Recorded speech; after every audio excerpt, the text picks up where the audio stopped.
the best academy. Hi friends, welcome to Harish academy. ఈరోజు December 26, 2024కి సంబంధించి వార్తలు నిలిచిన జాతీయ, అంతర్జాతీయ, రాష్ట్రీయ అంశాల గురించి, వార్తలు నిలిచిన వ్యక్తులు, అవార్డులు, పుస్తకాలు, మరి క్రీడా సంబంధిత సమాచారం, ఒక్కొక్క అంశాన్ని వివరంగా తెలుసుకుందాం. సో ఫ్రెండ్స్, ఇప్పుడు మనం డిస్కస్ చేయబోయే టాపిక్స్ సంబంధించి అభ్యర్థులకు ఎలాంటి సందేహాలు, ఏ డౌట్స్ ఉన్నా కూడా ఈ వీడియో కింద కామెంట్ బాక్స్లో కామెంట్ రూపంలో మీ యొక్క డౌట్ని పోస్ట్ చేయండి. ఖచ్చితంగా మీ యొక్క కామెంట్కి రిప్లై ఇచ్చే ప్రయత్నం చేస్తాను. యాక్చువల్లీ బోర్డు అందుబాటులో లేని కారణంగా ఈరోజు మన కరెంట్ అఫైర్స్ సెషన్ని ఈ విధంగా మీ ముందుకు తీసుకురావడం జరిగింది. రేపటి నుండి మళ్ళీ డిజిటల్ బోర్డు పైన క్లాసెస్ చెప్పడం అనేది ఉంటుంది.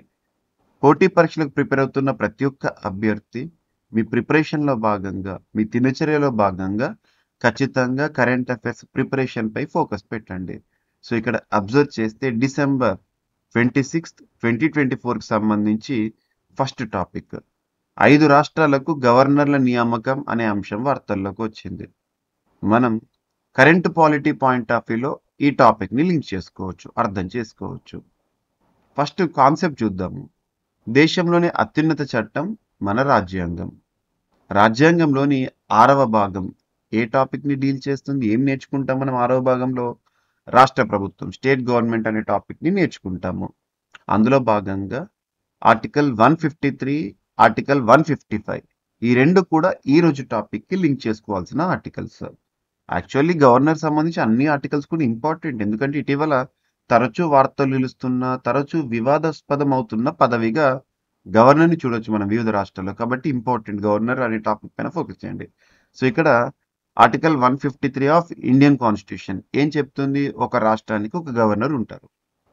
రాష్ట్రాల పునర్వ్యవస్థీకరణ చట్టం 1956 వచ్చిన మార్పు ఏంటి?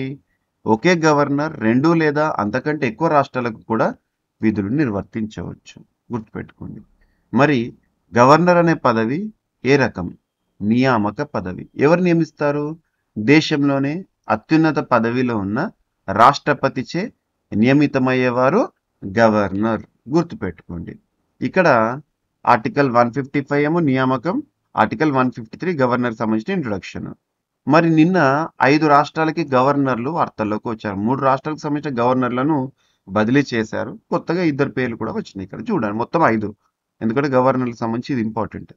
5 రాష్ట్రాలకు కేంద్ర ప్రభుత్వం కొత్త గవర్నర్లు నియమించింది. కేంద్ర ప్రభుత్వం అంటే కేంద్ర ప్రభుత్వానికి సంబంధించి అధినేత మనకి ఎవరు? ఇక్కడ రాష్ట్రపతి.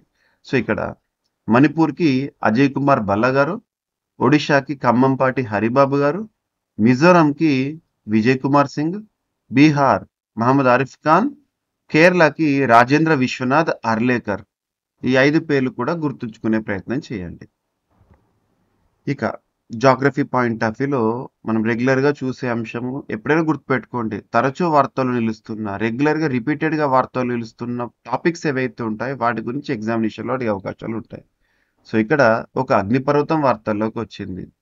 అమెరికాలోని హవాయ్ బిగ్ ఐలాండ్లో అత్యంత క్రియాశీల అగ్నిపర్వతం బద్దలైంది. సో ఈ అగ్నిపర్వతం పేరేంటి అంటారు? కిలోవియా అగ్నిపర్వతం ఇటీవల తరచూ బద్దలవుతూ చుట్టుపక్కల ప్రాంతాలకి సమస్యాత్మకంగా మారి వార్తలు నిలిచింది. అది ఎక్కడ ఉంది అంటే అమెరికాలోని హవాయ్ బిగ్ ఐలాండ్లో ఉంది. గుర్తుపెట్టుకోండి.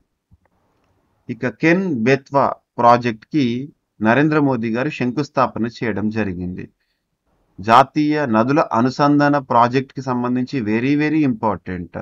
ఇక్కడ underground pressurized pipe irrigation విధానంలో చేపట్టే దేశంలోనే అతిపెద్ద సాగునీటి ప్రాజెక్టుగా దేన్ని పిలుస్తారంటే Ken Betwa river linkage. Very very important. నిన్నటి రోజున మోదీ గారు శంకుస్థాపన చేశారు. జాతీయ నదుల అనుసంధాన విధానంలో ఇది మొదటి ప్రాజెక్ట్ కానుందని అధికారులు తెలిపారు. సుమారు 44,000 కోట్ల రూపాయలతో చేపట్టే ఈ ప్రాజెక్టు పూర్తయితే మధ్యప్రదేశ్, ఉత్తరప్రదేశ్లోని 10 జిల్లాలకు చెందిన 44 లక్షల మందికి తాగునీరు అందనుంది.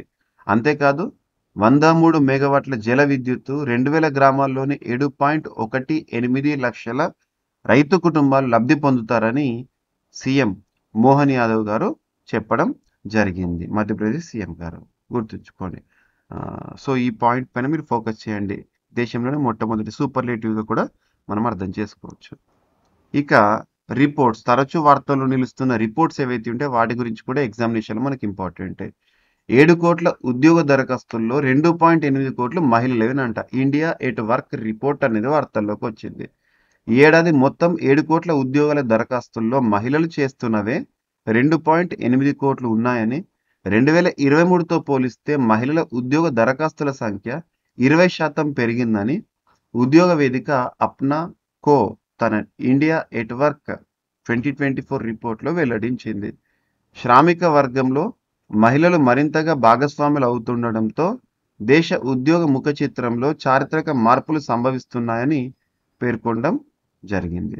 మొత్తం 7 కోట్ల ఉద్యోగ దరఖాస్తుల్లో మహిళలు సమర్పించినవి 2.8 కోట్లు.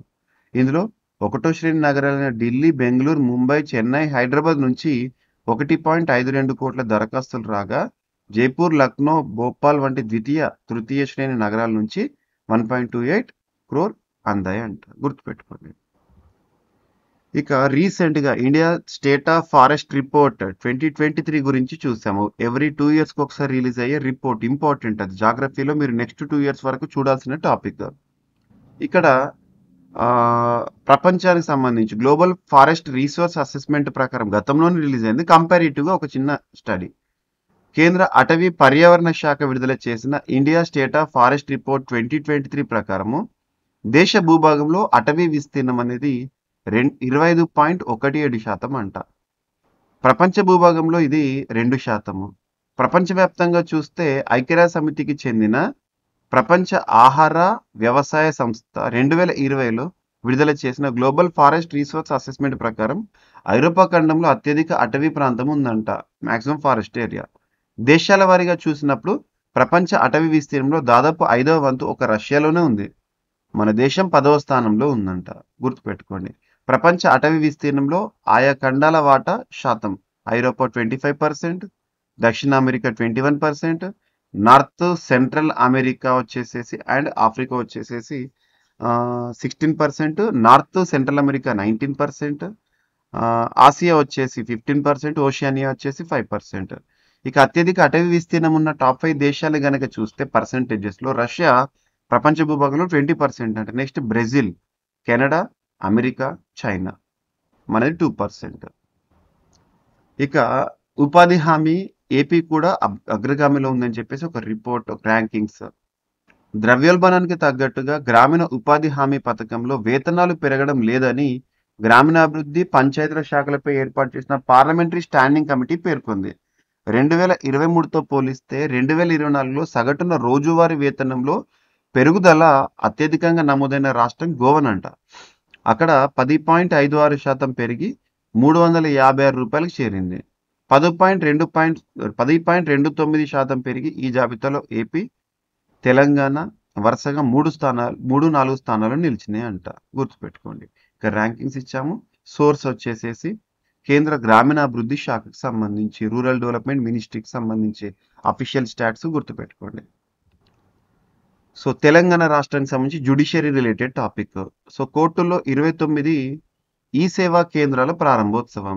న్యాయ వ్యవస్థ డిజిటలైజేషన్లో భాగంగా న్యాయ సేవలను ప్రజలకు మరింత చేరువ చేయాలనే ఉద్దేశంలో భాగంగా తెలంగాణ రాష్ట్ర హైకోర్టు ప్రస్తుత న్యాయమూర్తి జస్టిస్ అలోక్, ప్రధాన న్యాయమూర్తి జస్టిస్ అలోక్ ఆరాధే గారు వివిధ జిల్లాల కోర్టులో 29 ఈ సేవా కేంద్రాలను ప్రారంభించారు. దాంతో రాష్ట్ర వ్యాప్తంగా పనిచేస్తున్న ఈ సేవా కేంద్రాల సంఖ్య ఎంతకు చేరిందట అంటే 97కు చేరిందంట. గుర్తుపెట్టుకోండి. ఓకేనా. వార్తలు నిలిచిన ఒక పుస్తకం, the unyielding judge, the life and legacy of justice N Grover. N Grover గారి గురించి మీరు చూసే ఉంటారు. 1970sలో తనకు సంబంధించిన బిట్ పైన ఎగ్జామినేషన్లో తరచు క్వశ్చన్ అడుగుతున్నారు పాలిటీలో. సో ఈ పుస్తకాన్ని ఎవరు రాశారంటే గౌరీ గ్రోయర్ గారు రాశారు. Forwarded by. ఈ పుస్తకానికి ముందు మాట ఎవరు రాశారంటే కేకే వేణుగోపాల్ గారు. అండ్ ఇంట్రడక్షన్ ఏమో జస్టిస్ ఎస్కే కట్రేర్ గారు రాయడం జరిగింది. ఓక్ బ్రిడ్జ్ వారు మనకి అందిస్తున్న పబ్లికేషన్ ద్వారా అందిస్తున్న పుస్తకం. ఇక క్రీడలకు సంబంధించి ఐసీసీ ఛాంపియన్స్ ట్రోఫీ క్రికెట్కి సంబంధించి ఐసీసీకి ప్రస్తుతం చీఫ్గా భారతదేశం నుండి 5వ పర్సన్గా ఎవరు విధులు నిర్వర్తిస్తున్నారు? జైషా గారు, ICC chief. So ICC head quarter వచ్చేసేసి దుబాయ్. గుర్తుపెట్టుకోండి. సో రానున్న ఐసీసీ ఛాంపియన్స్ ట్రోఫీ షెడ్యూల్ అనేది వార్తల్లోకి వచ్చింది. వెన్యూ వచ్చేసి పాకిస్తాన్. యాక్చువల్‌గా హైబ్రిడ్ విధానంలో జరుగుతోంది. భారత్ ఆడే మ్యాచ్‌లు మాత్రం దుబాయ్‌లో జరుగుతాయి. సో, ఇక్కడ షెడ్యూల్ వార్తల్లోకి వచ్చింది. ఫిబ్రవరి 19న ప్రారంభమయ్యి 9థ్ మార్చ్‌తో ముగుస్తుంది. గుర్తుంచుకోండి. ఇక డానియల్ సావెలేవ్ ఇటీవల వార్తల్లోకి వచ్చాడు. నిషేధాన్ని ఎదుర్కొంటూ వార్తల్లోకి వచ్చాడు. ఏ దేశ క్రీడాకారుడు అని ఎగ్జామినేషన్‌లో అడుగుతారు. రష్యాకి సంబంధించిన టెన్నిస్ క్రీడాకారుడు. ఇంటర్నేషనల్ టెన్నిస్ ఇంటిగ్రిటీ ఏజెన్సీ అనే సంస్థ, అంతర్జాతీయ స్థాయిలో టెన్నిస్ సంబంధించిన సంస్థ తన పైన 2 సంవత్సరాల నిషేధాన్ని విధించింది. కారణం ఏంటంటే ఓవర్ డోపింగ్. సో, క్రీడాకారుల్లో డోపింగ్ అనేది మనం చూస్తూ ఉంటాం.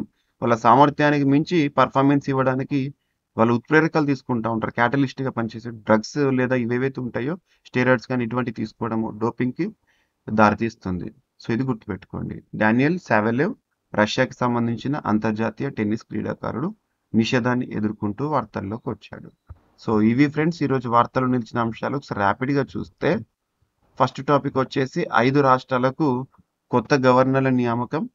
సెకండ్, బద్దలైన అగ్నిపర్వతం కిలోవియా అమెరికాలో ఉంది.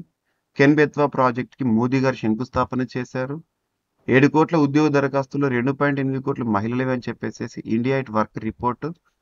సో, ప్రపంచవ్యాప్తంగా అడవులకు సంబంధించిన గణాంకాలు, ఉపాధి హామీకి సంబంధించి ఏ రాష్ట్రం ఏ స్థానంలో ఉంది అని, తెలంగాణ రాష్ట్రంలో 29 ఈ సేవా కేంద్రాల ప్రారంభోత్సవం. సో, వార్తలు ఇచ్చిన పుస్తకం ద అన్యీల్డింగ్ జడ్జ్ అనే పుస్తకం and ICC champions trophy schedule and Daniel Savelev ఇటీవల నిషేధాన్ని ఎదుర్కొంటూ వార్తలు నిలిచిన రష్యన్ క్రీడాకారుడు. సో, ఇవి ఫ్రెండ్స్ ఈరోజు వార్తలు నిలిచిన అంశాలు. మిస్‌లేనియస్ అంశాలను మిగిలిపోతే రేపటి క్లాస్‌లో జోడించి మరొకసారి నేర్చుకుందాం. రేపు కలుద్దాం. Thank you.